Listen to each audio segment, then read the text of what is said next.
Professor José Roberto, no seu canal Nos Limites da Teologia. Hoje vamos falar a respeito da revelação, enquanto uma categoria teológica que nos oferece a possibilidade de ter um conhecimento de Deus. A pergunta inicial que se pode fazer é possível conhecer a Deus? Então, para tentar responder a essa pergunta, os pensadores estabeleceram metodologias próprias e específicas a fim de tentar, de algum modo, conhecer a essa entidade que nós denominamos teologicamente de Deus. Para isso, neste vídeo eu apresento para vocês 3 perspectivas a respeito da possibilidade de se conhecer a Deus. A primeira delas é uma perspectiva que parte de um pressuposto de que é possível conhecer a Deus exclusivamente através da natureza.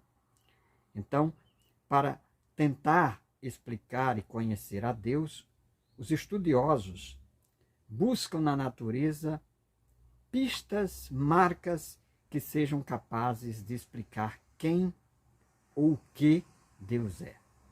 Isso porque, nessa perspectiva da revelação natural, não necessariamente Deus é identificado como uma pessoa. Às vezes, ele pode ser associado ou atrelado à própria natureza. Daí, na tentativa de explicar Deus na natureza, um movimento filosófico influenciado pelo iluminismo e a era das luzes tenta buscar na natureza, identificar na natureza essa divindade.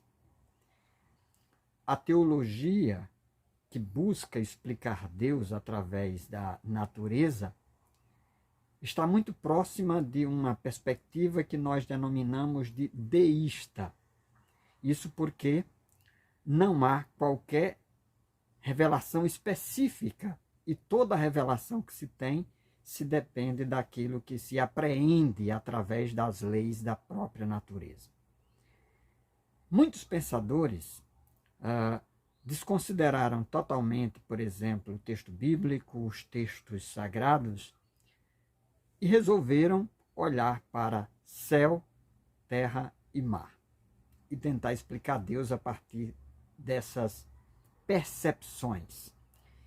E é bem verdade que nós temos um salmo, Salmo 19, que trata esse respeito quando diz que os céus mostram a glória de Deus. Evidentemente, longe de nós queremos colocar aqui o salmista nessa categorização. Estamos usando esse salmo aqui para exemplificar apenas a motivação desses pensadores. Portanto, uma perspectiva é a perspectiva da revelação natural, na qual se inscrevem filósofos e pensadores que tentaram e ainda tentam explicar Deus através das leis da natureza e depreendê-lo através das leis e normas e observações e experimentos da ciência. Então, essa perspectiva é a perspectiva natural e que também se relaciona com a perspectiva racional e lógica. Uma outra perspectiva que nós podemos aqui destacar também é a perspectiva experiencial. E aqui nós destacamos o nome de um famoso pensador, teólogo, chamado Friedrich Schleiermacher. E ele, no contexto do iluminismo, no diálogo com perspectivas que começaram a criticar a razão, e aqui nós destacamos o nome do filósofo Immanuel Kant, que colocou em suspenso, né, a razão ao postular uma crítica à razão pura, que inclusive é um dos títulos de um dos seus livros, suscitou um movimento que é um movimento mais voltado para a experiência.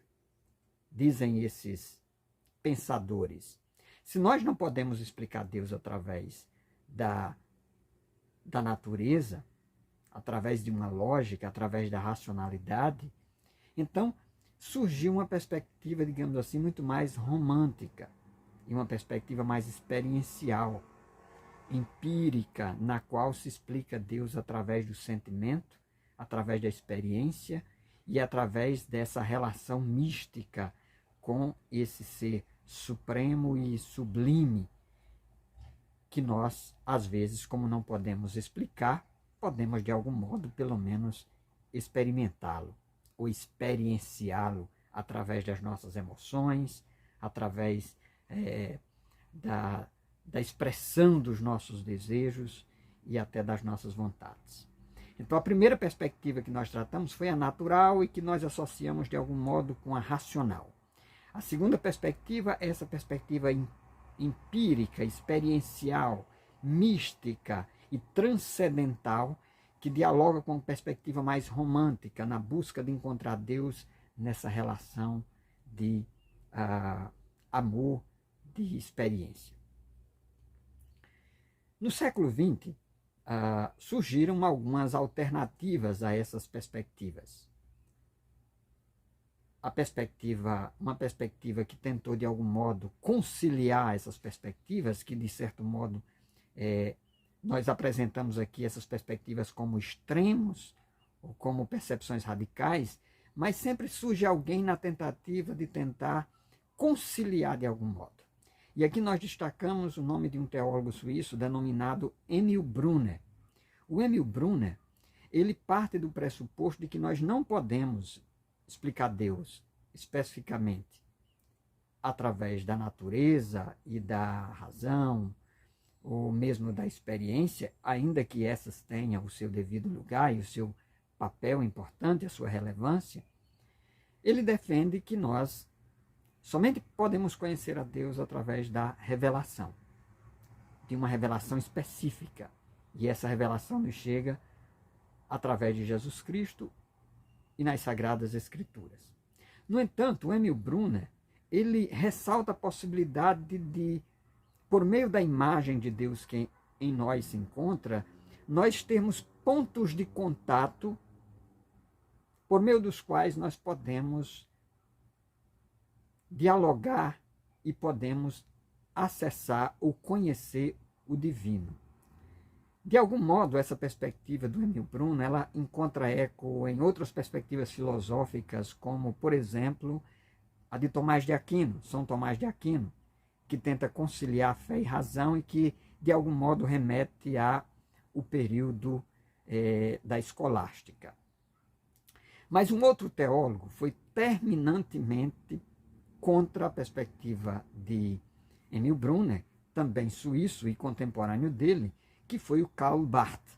O Karl Barth, ele é um defensor, ele é fideísta, ele parte do pressuposto de que somente podemos conhecer a Deus pela fé, a fé nas Sagradas Escrituras, sendo essas, as Escrituras, o testemunho da encarnação do Verbo de Jesus Cristo, que é especificamente e unicamente através dele que nós podemos ter a revelação plena de Deus. Afinal de contas, a abertura do Evangelho de João diz que no princípio era o Verbo estava com Deus e o Verbo era Deus. Então esse logos, que é o termo grego, é a própria palavra de Deus que nos chega e que se revela a Deus através de Jesus Cristo.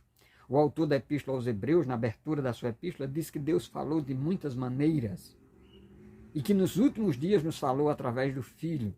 Então, essa perspectiva de Karl Barth é uma terceira perspectiva que parte do pressuposto de que a revelação de Deus encontra especificamente em Jesus Cristo.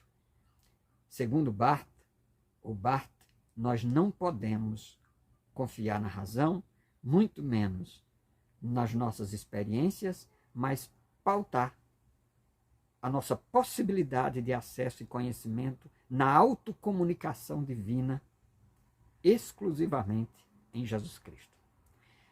Aqui, professor José Roberto, no seu canal Nos Limites da Teologia, convidando você para se inscrever no nosso canal, ativar aí o sininho, deixar o seu like e continuar nos acompanhando através de uma série de vídeos que nós temos aqui neste canal. Forte abraço, graça e paz.